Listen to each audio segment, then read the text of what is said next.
Welcome to Book Solve and some unboxing of my non-fiction books. And it's just occurred to me that the last two I did, I called them books 20 and 21, which means I've got to get the videos in the right order. If I don't do that, these last few videos can be in any order and it won't be an issue. So I'm not going to give this one a number, it's just... There we are. Right, now we've got a very old, battered and much loved edition of The Wind in the Willows, which actually was a Christmas present in 1954 to my brother Philip, who's older than me, from Mummy and Daddy, and I've ended up with it, so the film. Oh dear. One thing, something else that Phil's passed on to me is some interest in bird watching, and I've got Horace People, got British birds on there. I've got Lewis Carroll's Alice's Adventures in Wonderland and Through the Looking Glass. I've got a pretty well thumbed and used version, New International Version of the Holy Bible. I've got a Lawrence M. Krauss, A Universe from Nothing. It just goes to show that, you know, being Christian doesn't mean that you have to be silly and go, oh yeah, God created everything on 7 days, and you know, it's yeah. Okay, Services and Prayers, Common Worship Book, all the different things that are said on special days, and an ISB Alternative Service Book. So those are both church-wise. A little bit of poetry again. We have Ariel by Sylvia Plath. We have, much loved, Samuel Beckett. Complete works, complete dramatic works. I love Samuel Beckett. Yes, I really, really do. This is another Bible, but this one was given to my mother in 1938 from Graiseley Senior Girls Municipal School. And there we go. Keep that one there. That's nice. We have to make sure that we know our grammar. So there's a little handbook to grammar there, and to go with it, Concise Oxford Companion to English Literature. We have also, for that subject, Fowler's Modern English Usage. Right. What else have we got in here? We've got a whole heap of little books here. Let's find out what these all are. Oh, yes. Right, so these are more of the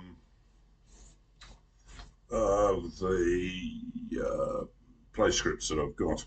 An Experiment with an Air Pump, with lots of very used version, because with Studio 61 I got to play the main part in this. That was my last, and possibly my last ever amateur dramatic.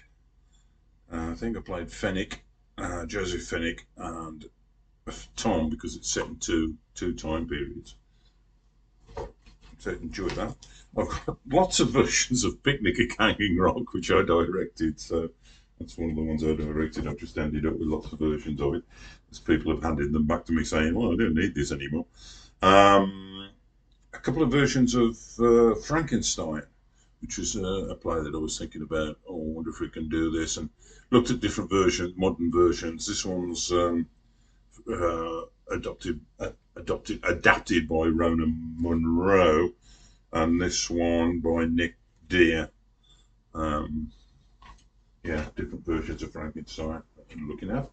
We've got Shining City by Conor McPherson, and we've got The Children, Lucy, which was a play that Studio 61 did. I didn't get involved in that one. I think it was prompt, possibly. I mean, we all do different bits in Studio 61. Everyone lends their hand to whatever production that we're doing. I've kept this because it's quite nice. When I went to Oslo, I went to the Heine Onstad Art Centre, a little bit out of Oslo. It's just a tram ride away.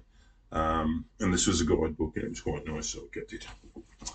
I usually don't keep guidebooks because you don't look at them again, do you? Really? Probably haven't looked at that one, to be honest, but it's sort of there. It looks nice. And yes, we people who keep lots of books, we keep some of them because they look nice. A Story of English, that is very good, actually. Robert McCrum, William Cran, and Robert McNeill. Yeah, Story of English, excellent. A little bit more of maths, Alex Through the Looking Glass, Alex Bellos, again, populist maths.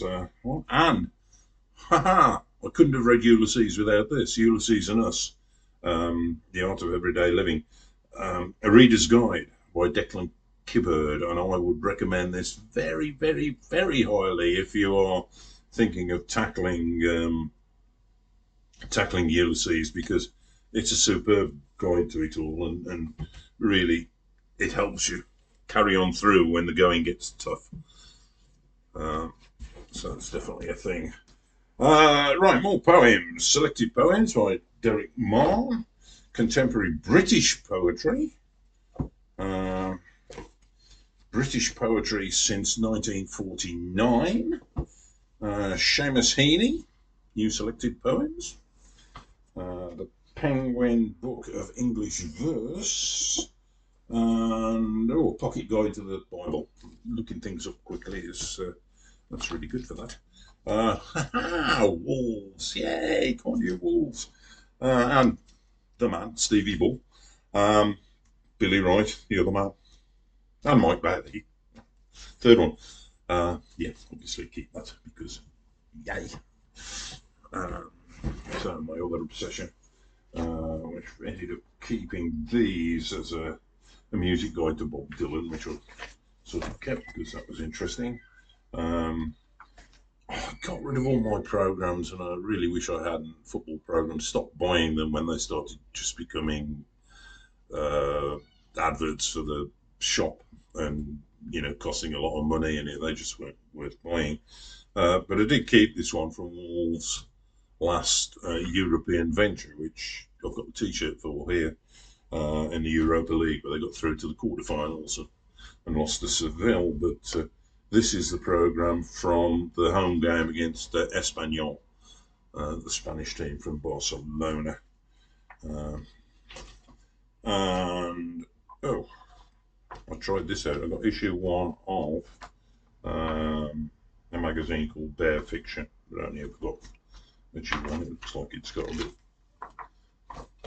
bit of distress on it, but we've kept that.